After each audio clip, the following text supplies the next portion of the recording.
regaling the crew with smiles and stories. To her left, or our left from her viewpoint, to her right, Sławomir of ISA, Shubhanshu Shukla to her left of ISRO, and Tibor Kapu on that far right-hand side of our viewpoint.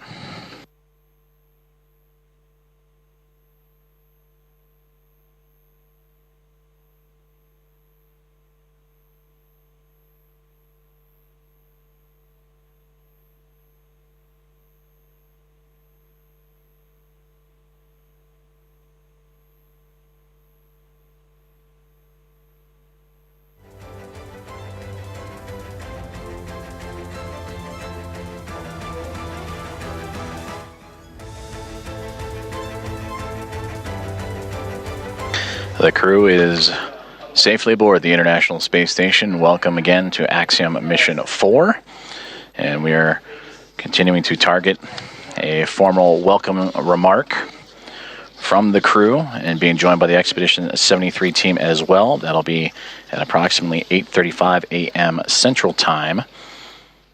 And from there, they will receive a safety briefing and begin their approximately 2-week mission aboard the International Space Station, in which they will participate in around 60 research investigations representing 31 countries, with more than 24 of those experiments sponsored by the ISS National Lab.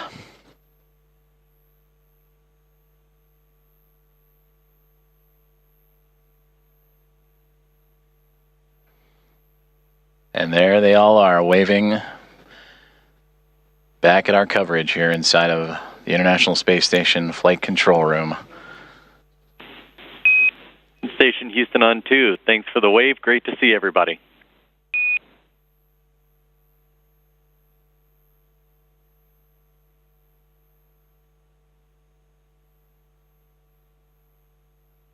Houston Station, we're happy to be here. It's so great to be here finally. It was a long quarantine.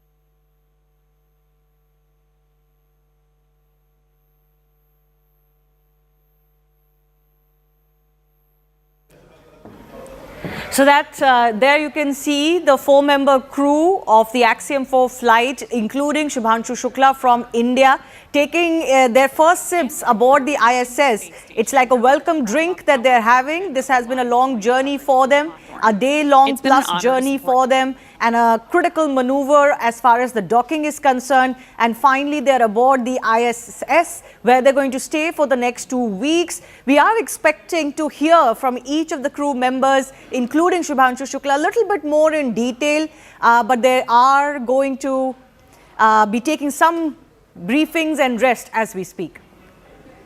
NASA's joint coverage will continue from here through to the welcome ceremony as Peggy, Shubhanshu. There's going to be a welcome ceremony that is going to be held at the ISS. Remember, that's the International Space Station. It already has many members from various teams who are on board. You can see that they're welcoming Crew Commander Peggy and others as well with a warm hug. They have now moved on after their welcome drink on board the ISS, and I think we are going to be seeing or hearing some of their thoughts on that long journey that they have made. Already we heard from Shubhanshu Shukla aboard that capsule, where he talked about how he really wanted to fly. There had been a lot of delays that had happened as far as this launch is concerned that took place finally yesterday. But now that they've made that 36-hour type journey, it's 30-hour type journey now. It's going to be, down to business for them. My colleague Shrishti is also joining us. Shrishti, this is going to be an important occasion for all the astronauts involved. They have been greeted by the 7-member Expedition 73 team. They're going to go through some safety orientations, is it? And we are expecting some welcome remarks? Yes, Shivani. So we saw handshakes and hugs exchanged between the existing crew and the incoming crew from Axiom mission, and all of them, we can see their smiling faces on our screens as we get the live feed from NASA.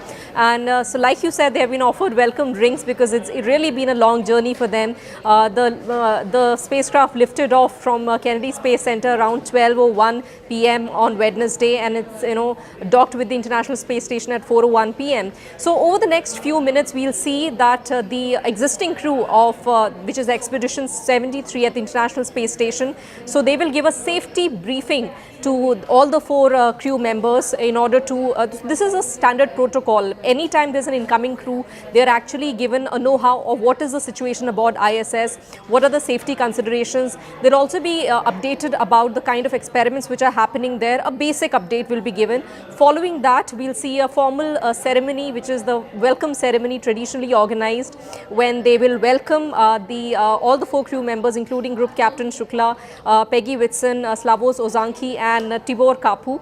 And I think that feed should begin shortly once the crew is made comfortable at the International Space Station. What's the difference like when you step out of that capsule and go into the ISS? Because of course there are arrangements for those zero gravity conditions. We can see, already the crew members floating about, literally flying around. Photographs are being taken now of the new crew members who have joined them. But from the shuttle to the station, that must also be a big adjustment for the body to make. Truly, truly. So all the four crew members have already transitioned into microgravity yesterday when they, when they escaped from the Earth's gravity and they entered the Earth's orbit. So they had the taste of microgravity for the last few hours, during which they also got a certain period of rest. And I remember Group Captain Shukla saying that he has been sleeping a lot and becoming accustomed to these new conditions. And they have been really floating in microgravity. But entering into the International Space Station is vastly different, because it is this vast, vast machine which is floating in the space, orbiting the Earth, and they will take some time to get accustomed to microgravity. I think the three astronauts, one from India and Hungary and Poland, so this is their first ever human space flight, so they will definitely take some time to adapt to the new conditions. While Peggy Whitson, who is a former NASA astronaut, it's a fifth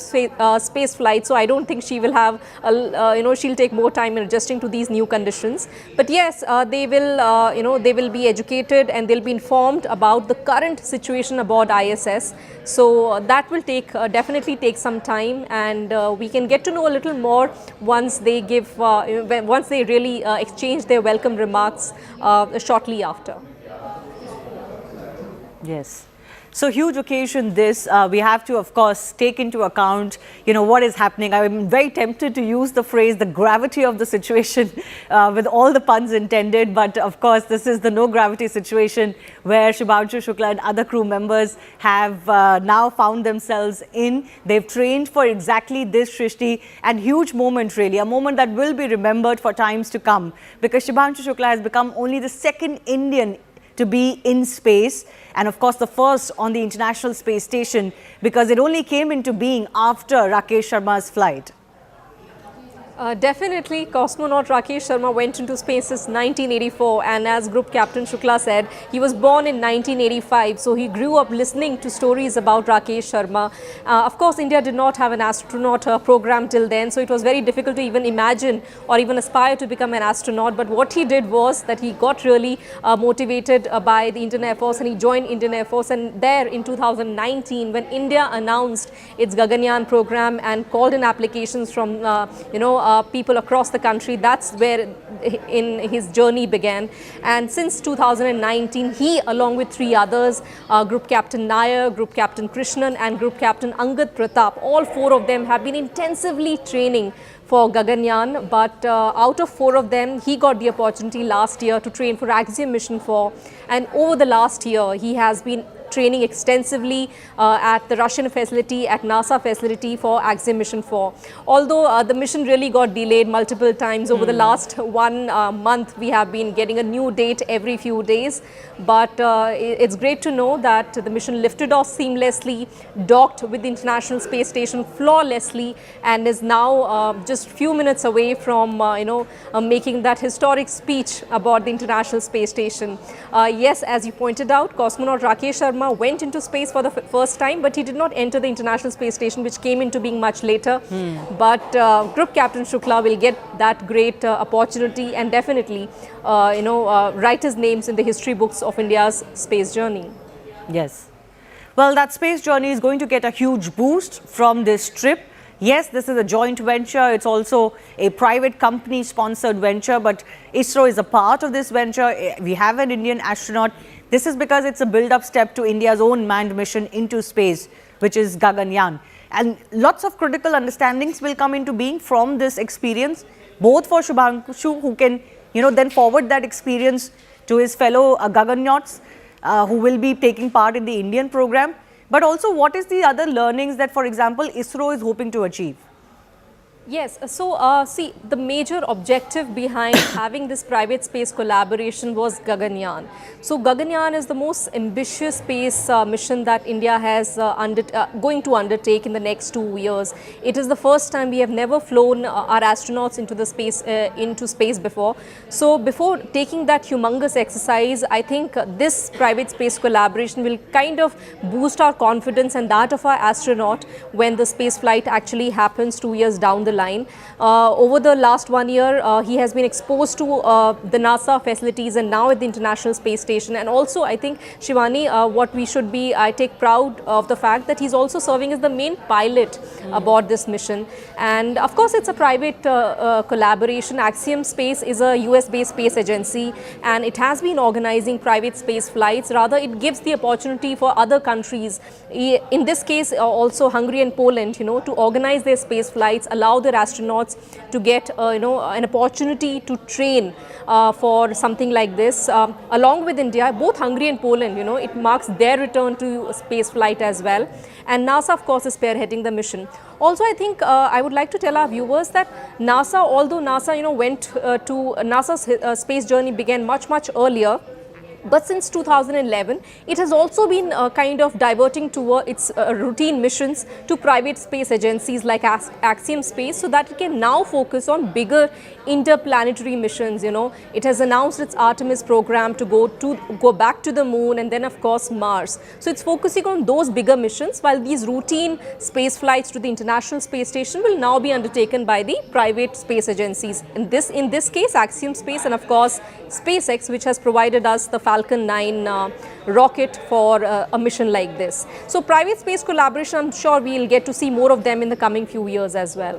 Well, yes, there has been a big thrust in the private sector. We have, of course, companies like SpaceX that are also wanting to be pioneers as far as interplanetary travel is concerned. In India, also, certain private players have started coming up. But I want you to just elaborate for our viewers, Shrishti, the experiments that Shubhanshu Shukla will be carrying out for India.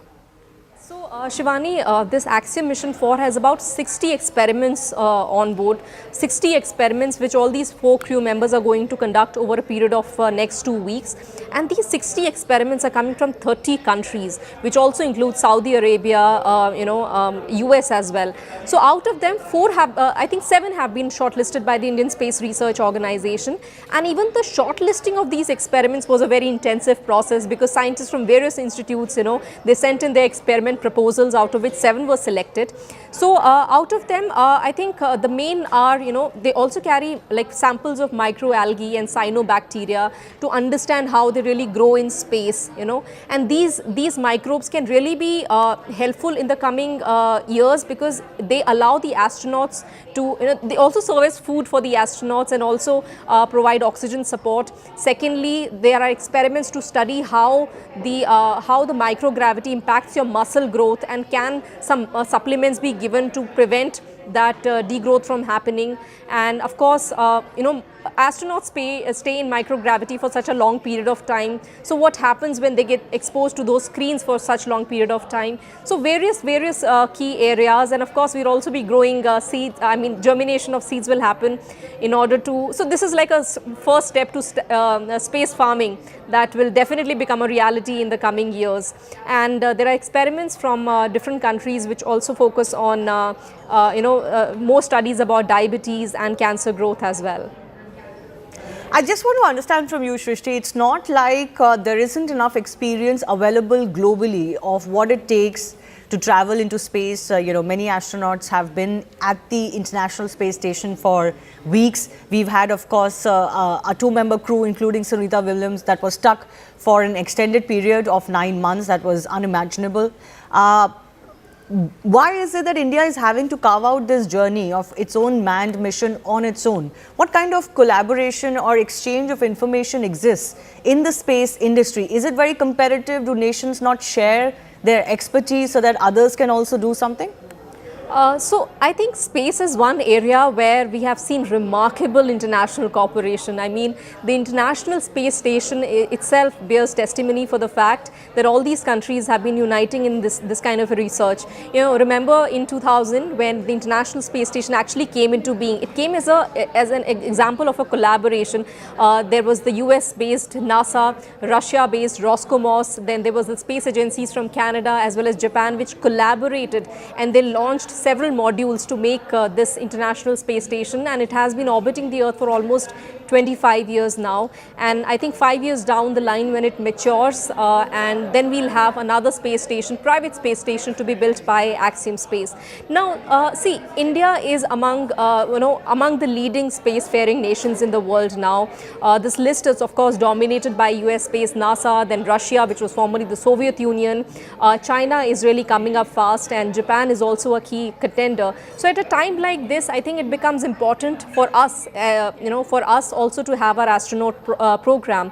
Our Indian Space Research Organization is running it into its 6th decade. So once we start our astronaut program, years down the line, we'll be able to have much more ambitious programs, because we have already announced that by 2035 we'll have our Bharatiya Antariksh Station, and then we plan to go back to the moon to collect lunar samples, and then of course send our astronauts by 2040.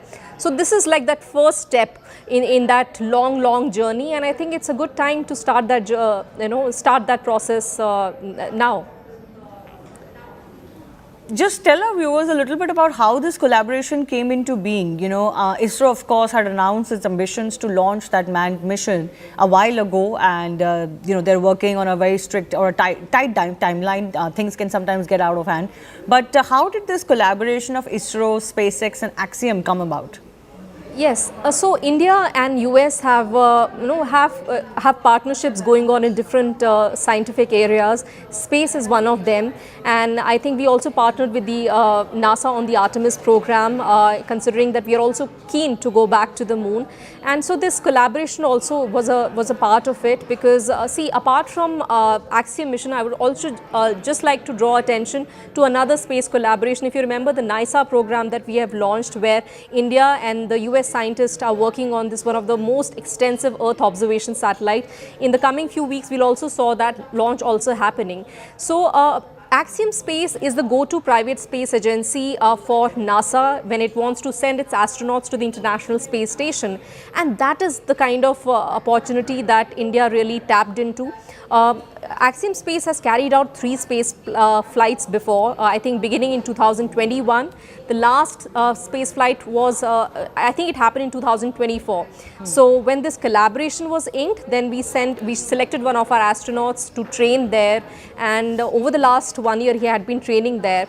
Also like to highlight that ISRO has invested about 550 crore on this mission. So it's a high stake mission. The overall Gaganyaan mission is about, I think, 20,000 crore, and this mission is about 550 crore. ISRO also all our missions are very cost effective missions, but I think this kind of collaboration will definitely boost the confidence of ISRO scientists. ISRO chairman Dr. V. Narayanan was in US. He remained in US because when the delays were happening, because we are very conscious, and and we are very concerned about the safety of our astronaut who's going there, for the very first time. In fact, I was going to ask you about the costs involved. India is known to be extremely, frugal as far as its space exploration is concerned. Our Mars exploration was, our Chandrayaan exploration, for example, was done on a shoestring budget less than what certain big movies cost. Compare that to what we can witness as far as the costs of putting for NASA, for America, manned missions into space to the ISS, and what ISRO is planning to spend. Shivani, that's a very important point, because I mean, as a developing country, a lot of people tend to ask why are we spending so much into sending our astronauts into space when we have so many issues to be handled on the ground. But it's also scientific exploration that all our scientists are really keen and ambitious about. We have sent so many ambitious satellites in the space also. So remember Chandrayaan 1 2008, it was, I think, carried out with a very minuscule budget of about 350 crore. The Chandrayaan, the second Chandrayaan was about, I think, 600 crore. These are very, very, very cost-effective missions compared to what NASA or Russia probably China or Japan does. So ISRO has always tried to ensure that all its missions are very cost-effective and carry them, and that is what the kind of speciality that our space agency has been really focusing on. Gaganyaan is, I think, probably the most ambitious one, and it's, I think, the overall budget outlay is about 20,000 crore. Axiom Space, as I just highlighted, this collaboration is about 550 crore. It's still very less compared to what the other space countries are investing in. But then again, that debate comes in because those are developed countries. But I think India has ambitions and ambitions to grow its space economy, and that is why in 2019 the government opened the space sector for private space startups, and then now we see over 200 space startups, like Skyroot, which are also developing their own infrastructure and want to carry out their own launches. Just a few days ago, we also had this great collaboration where we opened the manufacture of SSLVs, the small scale rockets, to HAL. So we are also collaborating with private sector so that the expenditure can not only be carried out by the government but also by the private sector in the coming few years. All right, we'll move on. Shrishti, thanks a lot for joining us. We'll keep coming back to you for more. We are awaiting some welcome remarks as well.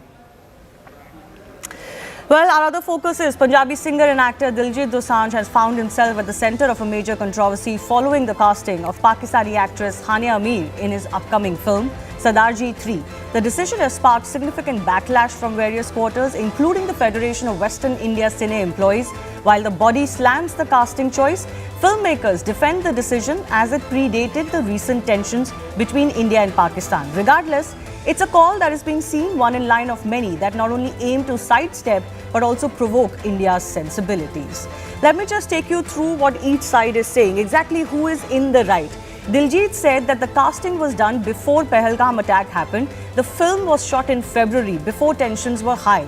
But the film body says he chose to work with Pak actor despite a blanket ban on Pak artists. While actors say things that happened in April weren't really in their control, film body feels that Diljit is a repeat offender with anti-India sentiment in posts in the past as well. Federation of Western India Cine Employees feels this is an affront to national integrity, while filmmakers have now also decided not to release this film in India. Diljit says he will support the producers if they want to release the movie in India, while Cine Employees body feels his action undermined collective dignity. What is different though this time is that unlike last few occasions, there is very little support for Diljit in the name of art in this case, especially from his peers and seniors from the Punjabi singing community that have blasted him. Famous singer Mika has been critical of the choice, asking for objectionable scenes to be removed and apology to the country. B. Prak too condemned the choice and alleged some people have sold their souls.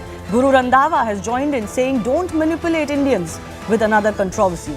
Only Jasbir Jassi said that many of our songs are copies of Pakistan music, or we use their music, so why have these double standards? The question we asked today is simple. Is this boycott call valid, or should the movie be allowed to release in India? Let's go across to our guest joining us. Sanjana Galrani is Indian actress. Sardaar Khan is also Indian actor. B.M. Tiwari is president of the Cine Employees Federation. Surinder Singh Lali is political commentator also with us. Let me take the view of both of our guests from the film industry itself. Sanjana, what is your point of view? Did Diljit Dosanjh cross a line by casting the Pakistani actor? Forget about Pahalgam and forget about Operation Sindoor itself. You know, the sentiment had been the same even before that. What's your take? I want to talk straight from my heart. क्या India में सब actresses मर गई हैं जो जाके पाकिस्तान से लेके आना है? There's so much talent who is wanting to work here, who's seeking for work, and there are very few films made. So why don't we just have to choose and support Indian actors? I love Diljit Dosanjh, and this is not a personal comment, but this comes from a generic mindset. Why do you have to encourage somebody of a nation whom we are any which way is having so many issues with? And why do we have to, if she's not of an Indian nationality, if at least she's an Indian living over there, like an NRI in London or something like that, it's understood. But then there's so much talent who's suffering and struggling without work in India, and they're very, very good talents. So why don't you use the locals? So why do you think that happens, Sanjana? Why do you think there is a fetish, for example, for Pakistani talent especially, despite the fact that not only do we have enough talent in India, but there are sentiments involved here?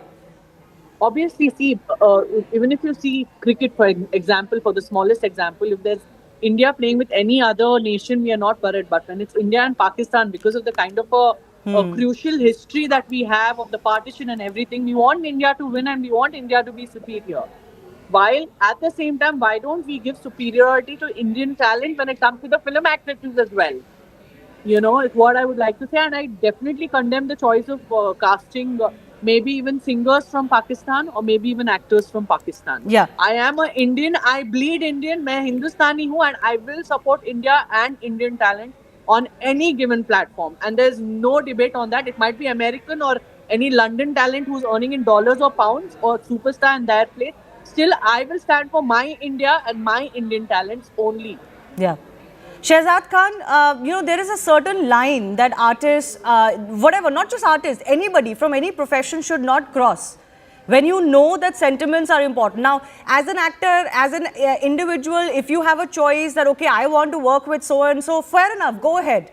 But, what is not acceptable is to then cry or play victim when your product or your movie, comes into controversy in India. You should also then be prepared that there is a sentiment, and Indians should also be able to pick and choose what they will support or not support.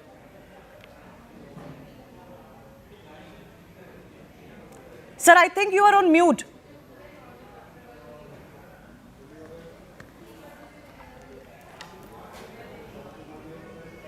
Mr. Khan?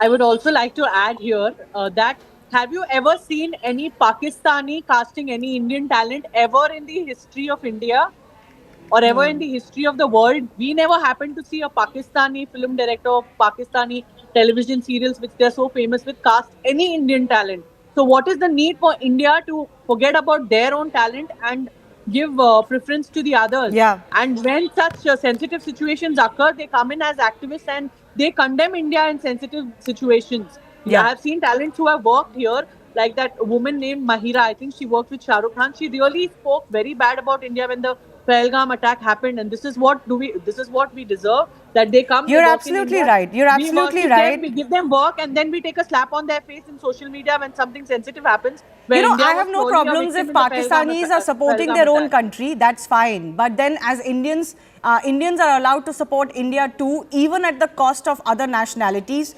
Russian athletes have been banned even in sporting events because of Russia-Ukraine war. Palestinian activists or supporters have harassed Israelis or Jews in music concerts. I'm not endorsing any of it, but at least don't play fast and loose with Indian sensibilities. Is Mr. Khan back with us? Yes, Mr. Khan, go ahead. क्या जरूरत है ये करने की? क्या करने की? ये पाकिस्तानी एक्टर्स को हायर करने की क्या जरूरत है? देखिए, दिलजीत उस फिल्म का एक्टर है, हीरो है. बाकी डायरेक्टर तो शायद कोई और है, प्रोड्यूसर जो है हमारे हिंदुस्तानी है. उन्होंने कुछ सोच समझ के ही उसको कास्ट किया होगा. Maybe she was shooting the character और whatever must be the reason. and Diljit is a very big international star. So he नहीं, must, यहाँ पे he इंडिया has, में हीरोज का बहुत चलता है। Sanjana, can I just request you to just let him have his say, please? Yes. नहीं, heroes की ही चलती है यहाँ पे, और बाद में ऑफ कोर्स देखिए, या तो आप मोहतरमा आप बोल Sanjana, दें, just या तो one हम second. बोल Let's दें। not speak over each other. Yes, Shehzad. जी, ऐसा है कि दिलजीत एक इंटरनेशनल स्टार है, तो हो सकता है कि he wants to cater to every audience of his from Really? different countries. इतना डेस्परेशन है that must be one of Shahzad the ji कि reasons. आपको पाकिस्तान को केटर करने की जरूरत पड़ रही है, तो इतने बड़े क्या स्टार है फिर आप? जब डोनाल्ड ट्रम्प केटर कर रहे हैं तो फिर दिलजीत बेचारा क्या है? इसका क्या मतलब है? डोनाल्ड ट्रम्प को भी तो अपोज कर रहे हैं ना इंडिया में। दूसरी बात ये है कि ये फिल्म जो है ये पहलगाम के हादसे से पहले शुरू हुई है, बनी है, तो व्हाई शुड वी कहते हैं ना, तो बड़ी अच्छी कहावत है, इस वक्त मेरे दिमाग में नहीं आ रही है, तो हम क्यों उस चीज को इनको सजा दें उस चीज के लिए? अब जो हो गया वो तो उसके बाद ही हुआ ना। नहीं, पर उससे पहले भी सेंटिमेंट्स बहुत ज्यादा अच्छे नहीं थे। The question is, why is there an insistence that you can't find any other talent, even if you want to be international, and you only want to work with Pakistani actors? B.N. Tiwari is president of the Cine Employees Federation. आपकी federation ने सबसे पहले ये stand लिया है कि आप इस फिल्म को रिलीज नहीं होने देंगे। तो लोग ये कहते हैं कि आप रिलीज होने दीजिए, लोगों को नहीं देखनी है तो नहीं देखेंगे। ऐसा नहीं है मैडम, ऐसा है कि हमने 2019 में लेटर दिया था जगदीश दोसांझ को, दिलजीत दोसांझ की भाई आप ये डॉलर्स में जो शो कर रहे हो उसको शो को रोक दीजिए, क्योंकि पुलवामा अटैक हुआ था, तब से हमने लेटर सबको इशू किया था। आवाज नहीं आ रही। हाँ बोलिए। तब से हमने लेटर इशू किया था, उनको बिल्कुल पता था। बहुत सारे सिंगरों को, बहुत सारे परफॉर्मर को हमने इन्फॉर्म किया था कि कोई भी पाकिस्तानी ऑर्गेनाइजर के साथ, चाहे वो देश में हो चाहे विदेश में हो, किसी तरह का कोई शो नहीं होना चाहिए। कोई भी कलाकार, चाहे सिंगर हो या फिल्म आर्टिस्ट हो, प्रोड्यूसर हो, पाकिस्तानी बाइकआउट किया गया है। पाकिस्तान के साथ हम कोई भी रिश्ता नहीं चाहते हैं, तब से इनको पता है। अब ये बोलते हैं कि हमारी पहलगाम से पहले ये हमारी फिल्म शुरू हुई थी, ऐसा कुछ नहीं है। हम जब 19 में 5 साल 6 साल पहले लेटर दे चुके हैं, तो पहलगाम तो बाद में हुआ ना। बिल्कुल। इनको कोई भी फिल्म करने का, हिंदुस्तान में इतने टैलेंट हैं, इतने लोग हैं। तिवारी जी, मैं आपसे एक बात पूछना चाहता हूँ। आप बड़े भाई की तरह है, आप काफी सालों से हैं इसमें, तो आपने शाहरुख खान की फिल्म को रिलीज होने दिया, उसमें भी शायद पाकिस्तानी हीरोइन थी, और आप हिंदुस्तान पाकिस्तान जो है जाके दुबई में क्रिकेट खेलता है, उस पे वो सब चीजें अलाउड है। सर हमने उसका अबीर गुलाल को रोका, उन्होंने अपनी फिल्म को रोक लिया है। हमने बहुत सारे लोगों को रोका है, ऐसा नहीं है। सलमान भाई शो कर रहे थे डालाज में, सलमान भाई शो कर रहे थे, और उन्होंने शहबाज भाई उन्होंने प्रोग्राम को कैंसिल किया। यही सिंगर थे। हर बार इनको पाकिस्तान से इतनी मोहब्बत क्यों है? जब देखो तो ये पाकिस्तान के ही साथ आर्टिस्टों के साथ, हिंदुस्तान में आप जैसे कितने कलाकार हैं, कितने हमारी हीरोइनें हैं, टॉप क्लास की, वर्ल्ड लेवल की हीरोइनें हैं, उनके साथ काम कर सकते हैं। हमें उनके साथ क्यों रिश्ता जोड़ना जो हमारे खून के साथ खिलवाड़ करते हैं? Can I just come in? I want to go across to Surinder Singh Lali as well. You know, the question that arises is artists today carry a lot of power, lot of privilege, if I can say so, and they do make their position heard on many issues. I mean, Diljit Dosanjh made his position heard on the farmer agitation in India, but you can't take a stand when it comes to India and Pakistan. What does that say? You're not an ordinary actor. You're a superstar. You carry a lot of weight. It has to be with your agreement. It's not just that, oh, you don't have control over who you work with and who is casted against you. Mr. Lali. Thank you, Shivani.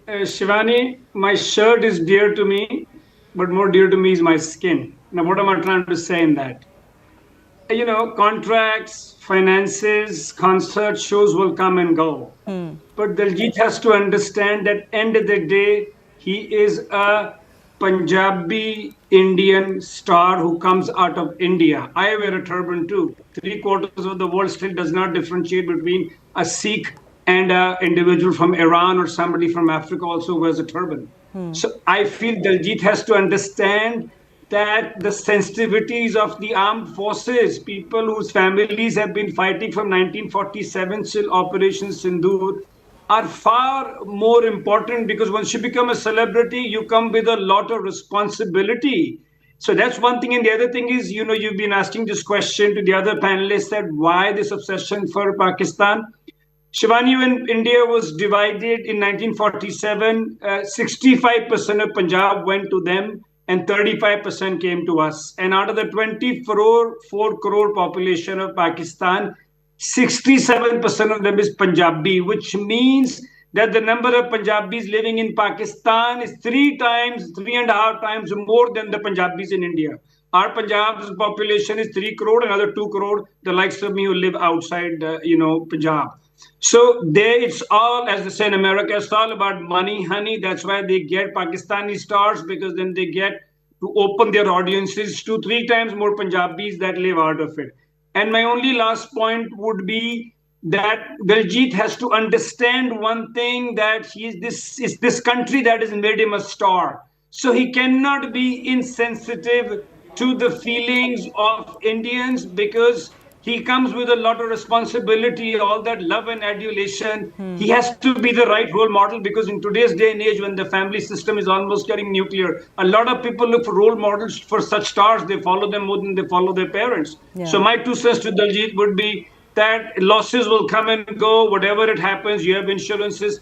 But please be the right role model, because if not this, you'll get another movie and you'll still make your money. So you made enough by the love of Indians anyways. No, in any case, see, like I said, as an individual, you want to do something, you feel you want to work with Pakistani artists, fair enough, it's your individual freedom, you can do whatever you want, frankly. But then don't expect that Indians should not react. I think this whole mentality that no, we are going to work and you are being small-minded if you're not allowing it, that's not fair. Sensibilities and senses of all people must be respected and they must be allowed to express themselves. But with that, I do want to ask Mr. Tiwari, who's joining us. Sir, कोई rethink आपकी तरफ से possible है? कोई दिलजीत दोसांझ को ही ban करने की अब बात उठी है कि उन्हीं को बैन कर देना चाहिए? मैं फिलहाल तो जब वो ओवरसीज रिलीज करने की बात करते हैं, बार-बार किसी बात के लिए, जब हानिया अमीर ने इतनी ज्यादा गंदी बात देश के लिए बोला और साथ में फौज के लिए हमारे बोला, जब कि ये गद्दार लोग हैं, इराक में आक्रमण करते हैं, ऐसे टाइम पर एक भी रिएक्शन नहीं किसी इनके प्रोड्यूसर का आया, नहीं दलजीत दोसांझ का आया, नहीं इनकी आर्टिस्ट ने कभी सॉरी बोला। खैर वो लॉयल हैं अपनी कंट्री के साथ, हमारे लोग इतने नालायक क्यों हैं? तो आप ये दिलजीत की जो मूवी है ये रिलीज नहीं होने देंगे, लेकिन उनके जो फ्यूचर प्रोजेक्ट्स हैं क्या उसको भी अपोज करेंगे? बिल्कुल, हमने उनकी शूटिंग जो है 1 तारीख से होने वाली है पूना में, एनडीए के अंदर। हमने होम मिनिस्टर को और अपना रक्षा मंत्री को भी लेटर लिख दिया है कि हमें सिक्योरिटी, नेशनल सिक्योरिटी के लिए प्रॉब्लम होगा। एनडीए में दिलजीत दोसांझ जैसे किसी कलाकार को लेकर के शूटिंग नहीं होनी चाहिए। हमने प्रोड्यूसर को भी लेटर लिखा है। जो देश का नहीं है, देशभक्ति जिसमें नहीं है, वो अभी लोग बोलते हैं कि दिलजीत दोसांझ जो है केवल एक्टर हैं, नहीं वो प्रोड्यूसर भी हैं, उनका नाम प्रोड्यूसर में भी है। तो उनको यदि अपने पैसे के लिए पाकिस्तान में अपनी फिल्म को लगानी है, पाकिस्तानी कलाकारों के साथ काम करना है, तो पाकिस्तान में ही काम करें। हिंदुस्तान में किसी भी प्लेटफॉर्म पर यदि ये फिल्म रुकती नहीं है, 27 को रिलीज होती है, तो हम इनको हिंदुस्तान में किसी भी प्लेटफॉर्म पर इनको कोऑपरेशन नहीं कर सकते हैं, इनका बाइकआउट करेंगे। Sanjana, you wanted to come in. Final comments, please. 30 seconds. I feel very bad for the film to get boycotted. You know, a film should not be boycotted क्योंकि उसमें बहुत ही सारे artists की, technicians की बहुत दिल से मेहनत लगती है. And I feel this film should release this time. And whatever has happened for the worst. But now onwards, this should be set as an example for no more Pakistani actors to be casted anywhere in India. But I honestly think कि producer को इसके लिए सफर नहीं करना चाहिए. करे कोई भरे कोई, कास्टिंग डायरेक्टर ने की होगी या कास्टिंग हीरो ने किया होगा, बट लॉस तो प्रोड्यूसर का हो रहा है. ये बहुत ही बुरी बात है. अगर but it is a collective responsibility. Producers also would have known exactly what's going on as far as the film is concerned or the casting is concerned. So it is a collective responsibility, and nobody should be seen as playing fast and loose with people's sentiments. When it comes to the country, the entire country is together, and after Pahalgam, we have seen especially that the entire country has come together. There's very little patience left with the country as far as friendship with Pakistan is concerned. I leave it at that. I do thank our guests for... Yes, Mr. Lally, you wanted to come in? 20 seconds, sir.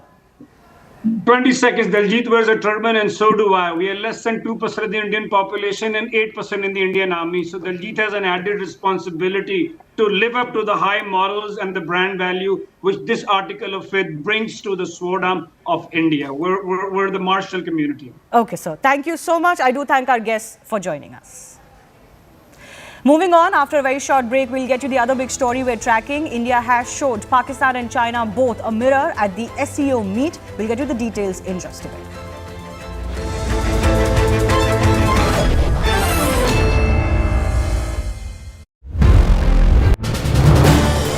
This is News 18 Network.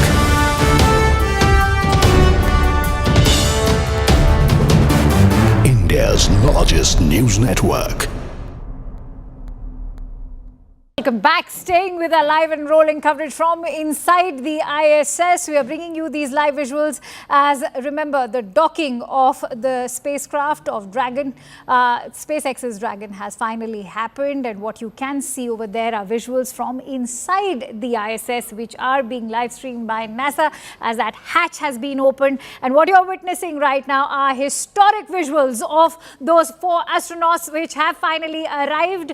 And indeed, history in the making. Remember, they are going to be over here on ISS for 14 days, and ISRO has in fact secured a seat for Group Captain Subhanshu Shukla over there, where he will also be accompanying his crew members to conduct some very significant experiments. And ISRO has said that it wants to launch the country's first ever human space flight in 2027. Not to forget, setting up our own space station by 2035 and send an astronaut to the moon again by 2040. And so this entire mission is going to be very, very significant. Historic visuals coming in for you. The 4th and final member of Axiom Mission 4, representing Hunor in the nation of Hungary, their first visit to the International Space Station as well.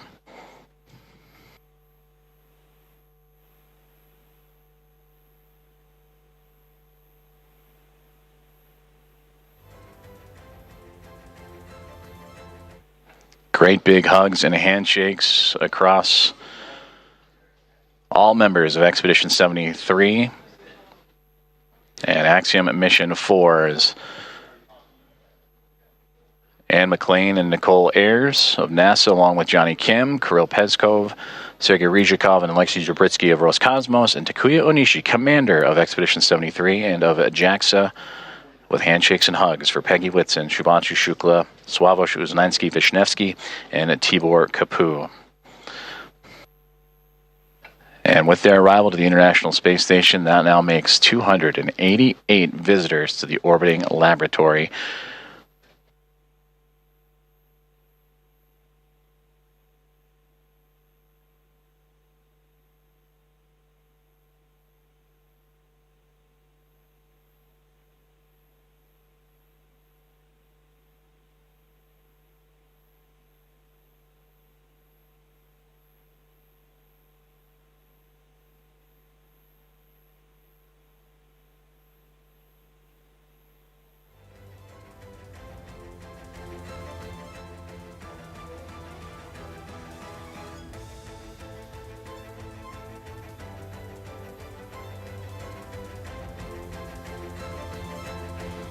Axiom Mission 4 is now aboard the International Space Station.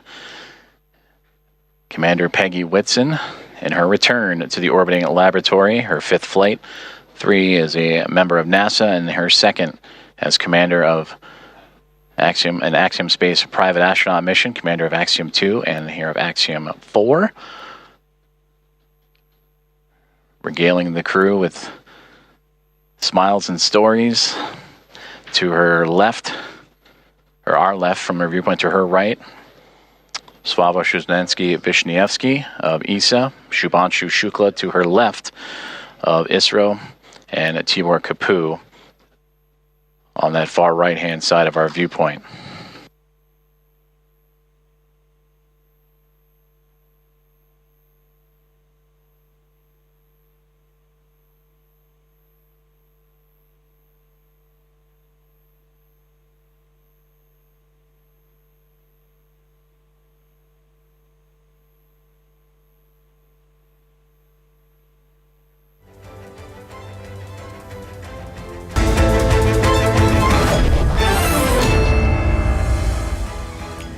Welcome back. At the Shanghai Cooperation Organization meet in China's Qingdao, India stood its ground firm as it rejected Pakistan and China's agenda on the global stage.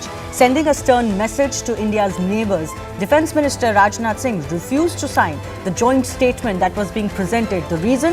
India wasn't satisfied with the language of the joint document that so very conveniently overlooked India's firm stand on terror and the Pahalgam terror attack. So this joint statement did not mention Pahalgam terror attack that claimed lives of 26 innocents in India. What it did not reflect India's strong position on terror. We'll play out those remarks as well by the Raksha Mantri. But while skipping the mention of Pahalgam, the document mentioned Balochistan very cleverly, tacitly trying to put the focus on India, as it has been accused in the past by Pakistan of creating unrest there. Pahalgam's exclusion from the document appears to have been done at Pakistan's behest, as its all-weather ally China holds the chair as we speak. With India showing the mirror to both of these countries, hasn't the Pakistan-China tango flopped again? Because this is not the first time that India has stood up to China at the SCO.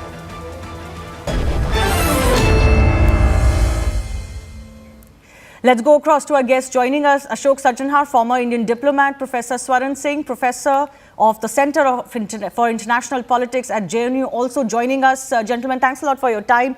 Mr. Sajjanhar, your thoughts on the Defence Minister, just dropping his pen and saying, I'm not signing this.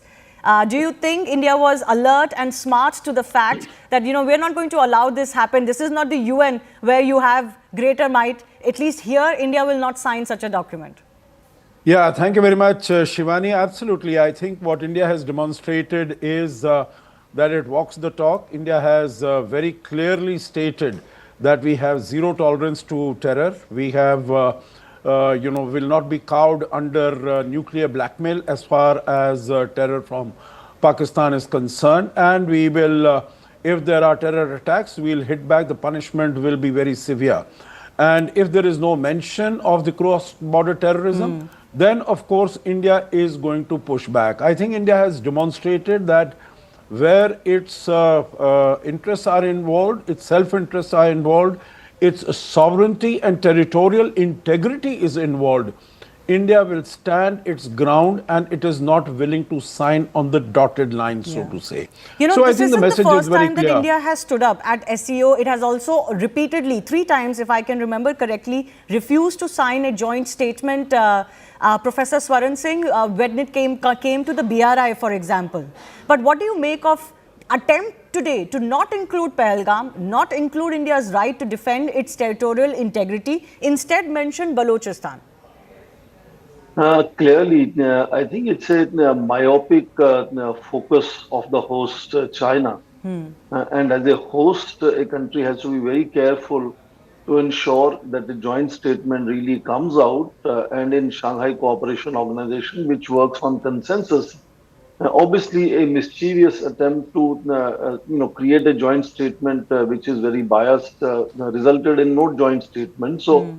In that sense, I think it's a very strange thing that China decided not to mention the attack in Pahalgam, because originally when SCO was created in 2001, the fundamental objective of SCO was to deal with terrorism and of course energy security. And I think as a leading nation of Shanghai Cooperation Organization with Secretariat in Shanghai, China has kind of deserted its leadership role that was required of China, has deserted its role as a host, and created a situation where obviously one country was bound not to sign that document. And I think other than reflecting on its myopic understanding on how to lead SEO, it also reflects a kind of unusual kind of propitiating the military junta, the military leadership in Pakistan, which is now leading the decision making in Pakistan, and mentioning Balochistan, which is is not at all in discussion. Why should you bring in something which is not in discussion, and create a situation where a country is not going to sign it, and it means both it's kind of impacting relation with India, but also impacting the organization itself, which obviously could not. We've seen. I've limited time, so I'll take 30 seconds very quickly with both of you. Ashok Sanjanahar, we've seen that some countries, and Defence Minister mentioned this, there cannot be double standards on terror, right? We cannot talk very high and mighty, but actually then ignore the terror that is convenient to us. But we're seeing a tendency, particularly from China, to hijack certain bodies like the UN Security Council and even the SCO to kind of make it toe only an agenda that suits it. Other countries have to stand up to it. No, absolutely. As far as the UNSC is concerned, there are 5 members who have a veto there. As far as SCO is concerned, it is thought that this is a China-dominated organization. You would remember its genesis, 1996, 5 countries. It was the Shanghai 5, then it became the Shanghai Cooperation Organization in 2001, 2002 with headquarters in Beijing. So, after that, it has been, it was seen as dominated both by China and Russia. So, China might have thought that it will be able to steamroll the opposition of India. But India has made very clear that, it is not going to be cowed down by the fact that it is a China-dominated organization, and we will make ourselves be heard. Absolutely. Professor Singh, 30 seconds left only. What is the best strategy to deal with this China tango going forward? I think there is no way India will have to stand strong and repeatedly burst that kind of unusual kind of relationship that China maintains with Pakistan. Fundamentally, for about a decade now, this was a concern that both India and Pakistan joining SCO could impact SCO's credentials. I think Chinese have showcased that they have not been able to manage that relationship of India and Pakistan to create discussion and documents which should not allow that impact to happen on the organization. But it will also have impact on India-China relationship as well. All right. I'll leave it at that. Unfortunately, a truncated debate today, but I do thank you both for joining us. Time for a very short break. The right stand is coming up on the other side.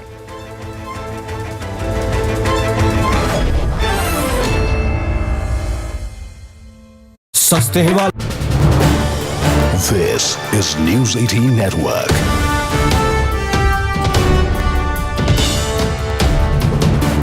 India's largest news network. Welcome back. Staying with our live and rolling coverage from inside the ISS. We are bringing you these live visuals as, remember, the docking of the spacecraft of Dragon, SpaceX's Dragon has finally happened. And what you can see over there are visuals from inside the ISS, which are being live streamed by NASA as that hatch has been opened. And what you're witnessing right now are historic visuals of those 4 astronauts which have finally arrived.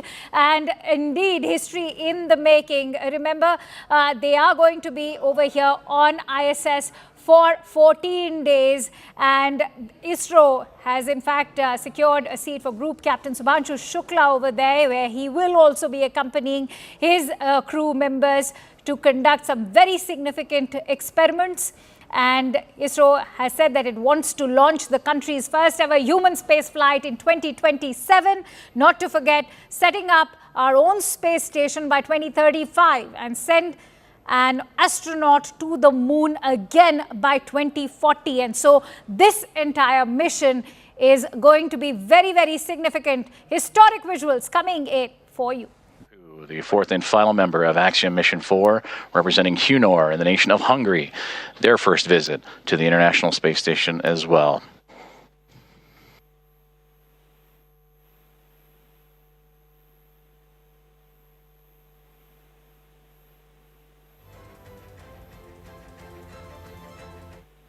Great big hugs and handshakes across all members of Expedition 73 and Axiom Mission 4 as Anne McLean and Nicole Ayers of NASA, along with Johnny Kim, Kirill Peskov, Sergei Ryzhikov, and Alexei Zabritsky of Roscosmos, and Takuya Onishi, commander of Expedition 73 and of JAXA, with handshakes and hugs for Peggy Whitson, Shubhanshu Shukla, Sławomir Uznański-Wisniewski, and Tibor Kapu. And with their arrival to the International Space Station, that now makes 288 visitors to the orbiting laboratory.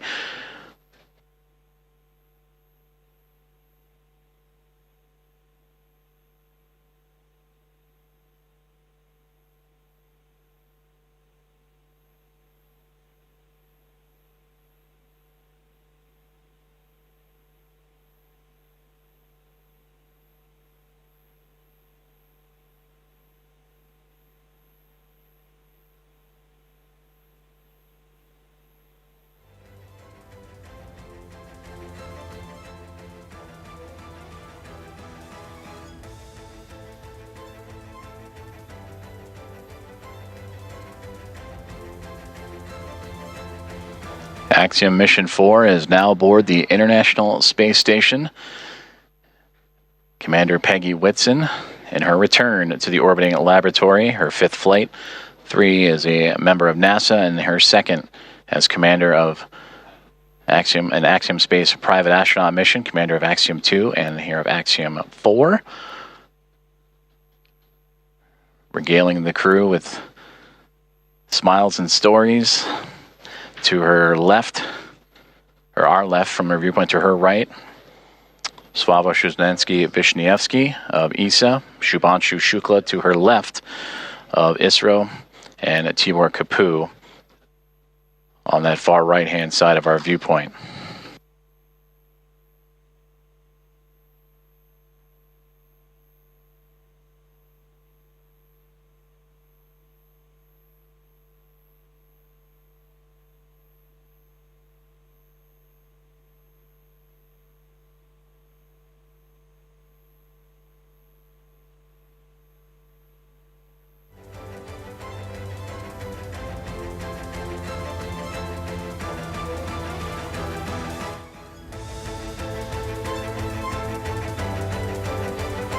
The crew is safely aboard the International Space Station. Welcome again to Axiom Mission 4.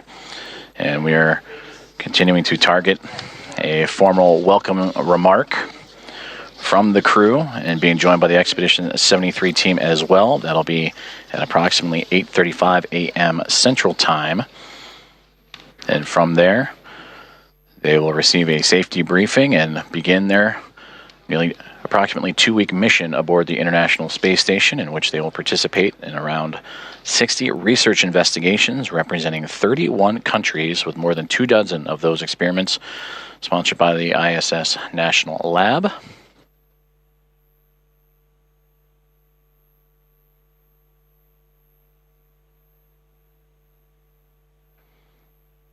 And there they all are. This is News 18 Network.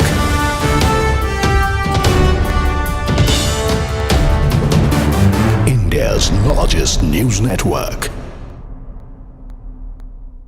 Welcome back. Staying with our live and rolling coverage from inside the ISS. We are bringing you these live visuals as, remember, the docking of the spacecraft of Dragon, SpaceX's Dragon, has finally happened. And what you can see over there are visuals from inside the ISS, which are being live streamed by NASA as that hatch has been opened. And what you're witnessing right now are historic visuals of those 4 astronauts which have finally arrived.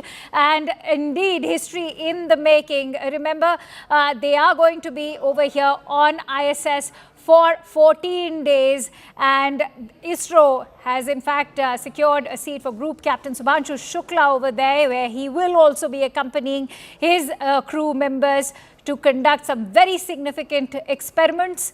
And ISRO has said that it wants to launch the country's first ever human space flight in 2027.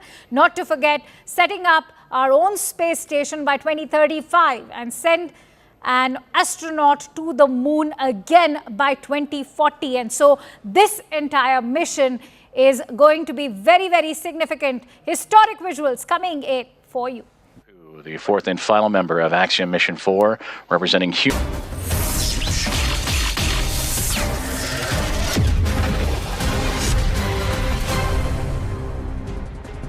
Good evening. You're watching The Right Stand with me, Poonam Burde. China is hosting the Shanghai Cooperation Organization